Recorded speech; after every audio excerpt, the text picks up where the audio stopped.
উত্তরের জেলা নীলফামারীতে চীন সরকারের উদ্যোগে ১,০০০ শয্যা বিশিষ্ট হাসপাতাল নির্মাণের উদ্যোগ গ্রহণ করা হয়েছে বলে জানিয়েছেন স্বাস্থ্য অধিদপ্তরের মহাপরিচালক। শনিবার সকালে Sylhet AMG Osmani medical college হাসপাতালের চিকিৎসক কর্মকর্তা ও কর্মচারীদের সঙ্গে মতবিনিময় সভায় তিনি তথ্য জানান। তিনি বলেন, চীন সরকারের উদ্যোগে ১,০০০ শয্যা বিশিষ্ট হাসপাতাল নির্মাণের উদ্যোগ গ্রহণ করা হয়েছে। প্রাথমিকভাবে নীলফামারী জেলায় এটা নির্মাণের প্রস্তাব গ্রহণ করা হয়েছে। শীঘ্রই তা কাজ শুরু হবে।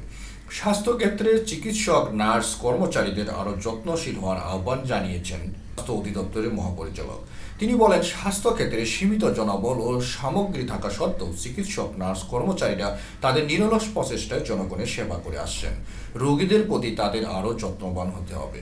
স্বাস্থ্য ক্যাডারে ৩৭,০০০ পদ রয়েছে উল্লেখ করে তিনি বলেন, গ্রেড 1 পদ রয়েছে একটি। এছাড়া ৭,০০০ সুপার নিউমারি পদ সৃষ্টি করা হয়েছে। অতি দ্রুত সে পদগুলোয় নিয়োগ ও পদোন্নতি দেওয়া হবে। তাছাড়া ৩,০০০ চিকিৎসকের ফাইল অনুমোদিত হয়েছে। দ্রুত তা বাস্তবায়ন করে সবার পদোন্নতি দেওয়া হবে। হাসপাতালের চিকিৎসক ও কর্মচারীদের কর্মপরিবেশ নিশ্চিত করতে স্বাস্থ্য শুল্ক আইনের বিষয়ে অগ্রগতি আছে কিনা চিকিৎসকদের পক্ষ থেকে প্রশ্ন করা হলে তিনি বলেন, শীঘ্রই তা বাস্তবায়ন করা হবে।